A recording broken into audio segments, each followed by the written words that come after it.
Going through the checkered flag was, I was a little bit in disbelief because it was such an explosion of emotions that it's really, nobody ever gets that. You know, only athletes or certain athletes. I feel like I've faced a lot of adversity.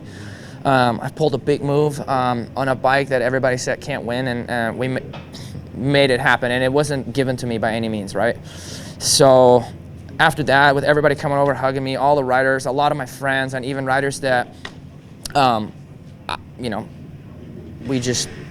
riders that normally wouldn't do that came over. That's something I've never experienced before, and it was such an amazing experience that it's hard for me to put in words, but obviously you saw the emotions were so high, and it was such a great feeling, and like I haven't even been able to really think about everything like yet in a peace and quiet, so it was the raddest thing, and obviously for my team it's unreal. Yeah, talk me through the main event just real quick about, you know, you have Chase behind you, then he goes down, you have a little bit of a gap, you're managing that, Barcia catches you, like what's going through your head when you're managing that? Well, first off, you know, we all knew this track was going to be an enduro track by the end of the main. So once I was leading, I was just focusing on what was right in front of me. The track got absolutely insane. I think we did a lot of laps. When the lap times are that short and we do 27 laps, that obviously is more laps with more bikes, so the track just gets gnarlier and gnarlier. And I knew mistakes were going to be made tonight. I was just praying that I wasn't going to be one of them, but we nailed the start, and I never looked back. I got screwed a little bit by lappers. I saw Justin coming, but I had, you know, 7 + 1 to go, and then it was 5 to go, and 3 + 1 to go, and then it was 3 laps to go, and I'm like, dude, I am going until I pass out. I don't give a crap. And to be able to pull this off is history for me, really. Yeah, wild, man. Wow, that's my first Indy, so it was fun. It was cool. It was actually a really fun track. Could also be a very hated track if you're not like in a good flow and stuff, so I could see how it could swing both ways, but no, really good, happy. First 2 sessions, little letting the track come to me a little bit and just kind of trying to figure things out, and then we nailed it in the third quali, and then yeah, heat, main, can't complain. So in the track conditions itself, how much were you changing lines during the main event, or did you try to find like a couple that you'd stick to regularly? Yeah, so there was a few lines that I feel like were kind of a little different in the beginning to what the other guys were doing. So some lines I could hold for majority of the main, in corners that is, but the rhythm sections, yeah, I was constantly changing. It'd be like one jump, then I'd get a kick or foot pegs would scrape, and then I'm like, all right, time to change. So I'd jump over, and but the whoops, man, I was skimming them for the first like 3 or 4 laps, and then just kind of got a bit of a gap, and I was like, okay, I feel good about this, and then just seeing the middle kind of coming in, and it's just the risk management at that point, honestly. So yeah, I mean, yeah, I wish I would have started up there. I think some other nights I maybe could have closed the gap down, but tonight he was just riding really good, man. It was tough. It was a very technical track, and there wasn't a lot of time to be made out there. How technical it was, you would think there was, but there really wasn't. The times were so close all night, and yeah, it was tough. Once I got behind him, I was already 3 or 4, maybe 5 seconds down. I don't know, I had to go back and watch, but it was 5 seconds down already, and yeah, there wasn't much I could do. I was matching him, and then once we got kind of 10, 12 minutes in there, I kind of just had to settle in there.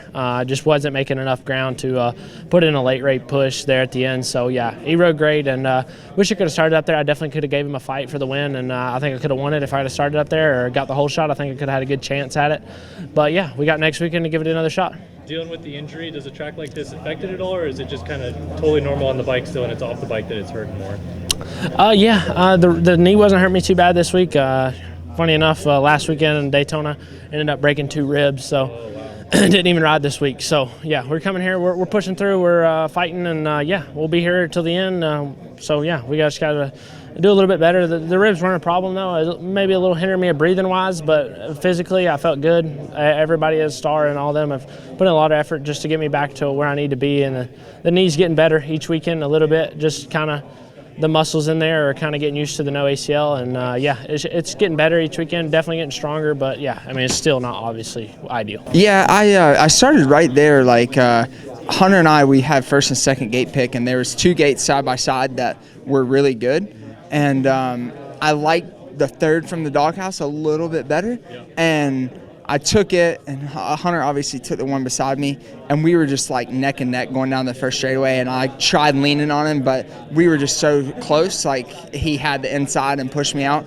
And then it just took me a little bit too long in the main to like get the flow of what lines I needed to be hitting. So all in all, good night. A lot of positives from the night and from the day, just in general. So I'm really happy with it, and just gonna try and keep building off of that for sure. Take me through the conditions of the track in the main event and how much it changed from the first lap until that final lap. It started a lot better than I thought it was going to start. The track in general, especially with having a red flag in the heat race, that always takes up some track work time.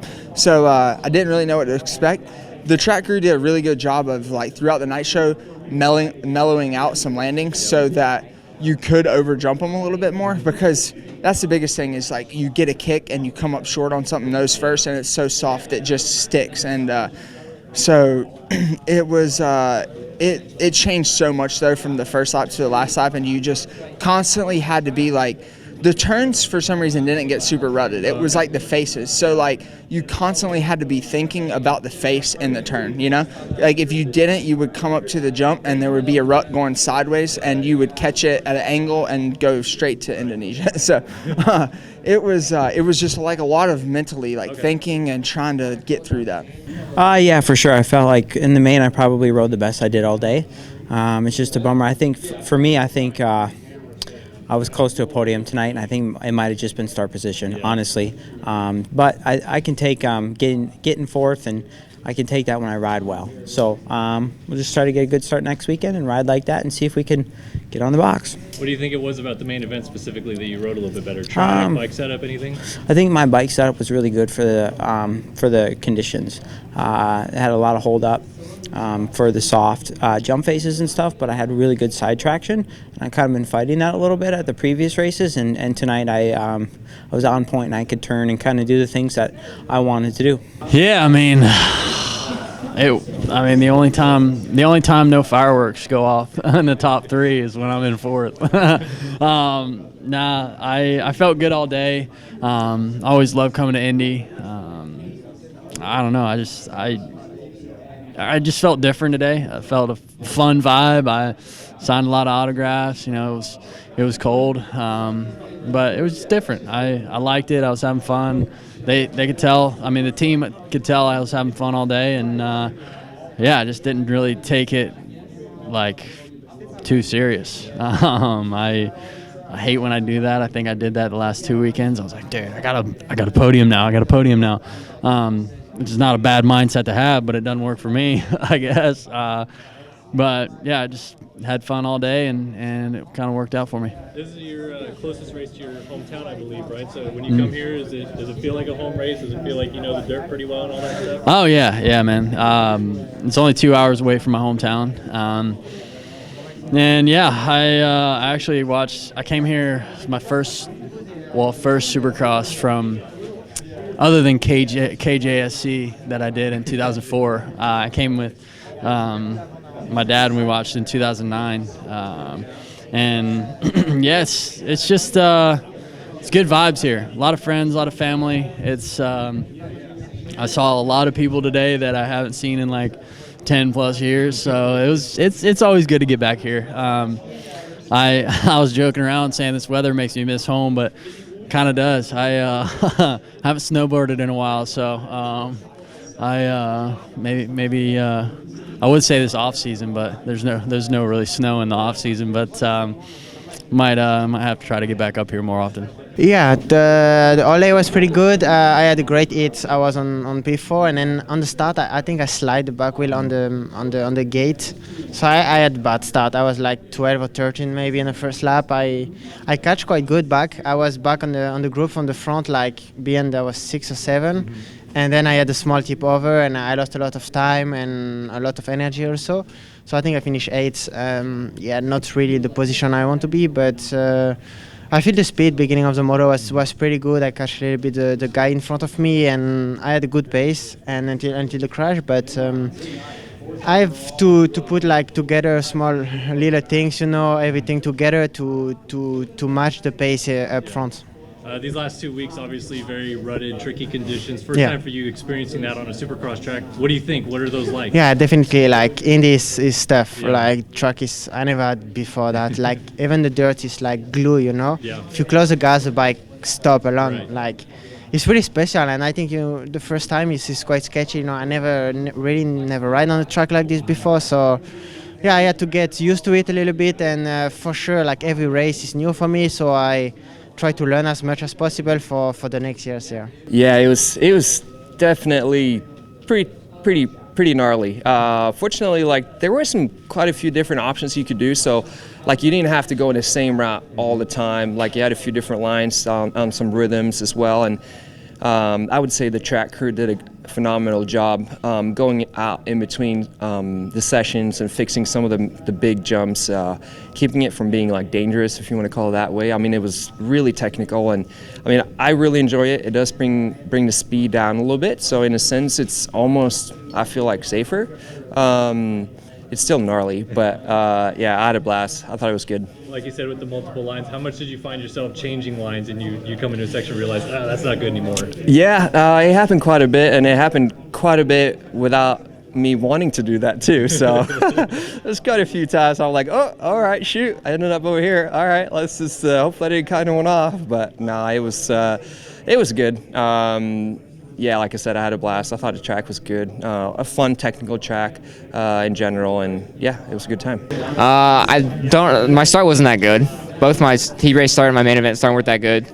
Made a couple good moves around the first couple corners, and honestly, after practice, I was like, felt better than I did in Oakland for sure, but I was still a little bit worried about how I was going to feel in the races, and that main event, I felt really good there for a while. Was making some moves. Was catching Shane for 13th and made a bonehead little tip over, and just all the wind was out of the sails and kind of struggled to ride at home in 18th. So I'm a little bummed about that. Would have been good points. Maybe would have put me 20th overall. So next week. Yep. What happened in that crash? It looked like you got in the top blocks or something, or what was it? So I went outside because a couple leaders were coming. It was one of the places where it's like, track funnels into one line. So there's not really many places to go. Went outside, kind of went to like roll in, and my front wheel caught the edge of the rut. It was really hard packed, compared to most of the track, and it just pulled me to the right into the bail. And I didn't think I crashed that hard, but both my arms are bruised up pretty bad, so must have hit pretty decent. Man, Indy's always a sketchy one with all the ruts and everything, but this weekend was a gnarly one. It was probably worse I've ever seen it. It's just really soft, but we all got to ride it. It's really challenging, so it was really good. I got ninth in the heat race. I was really happy with that. Didn't have to go through the LCQ. The main felt good. Was riding with Starling, Moran's, and them. And then once we started getting lapped, kind of going back and forth. Then kind of finished in 19th. We kind of just finished it out. That thing was, once you got to halfway, you just need to survive. Yeah, from beginning to end, how much does the track change? Was it quite a bit? Oh, man, because they prep it pretty good. They almost prep all the faces and everything, and then by the end, I just went and took pictures because I had to go take pictures and just show the people, the whoops were just ruts this deep, the faces all the way across. It was sketchy going the triples, but hey, it was fun. Got to keep those toes in.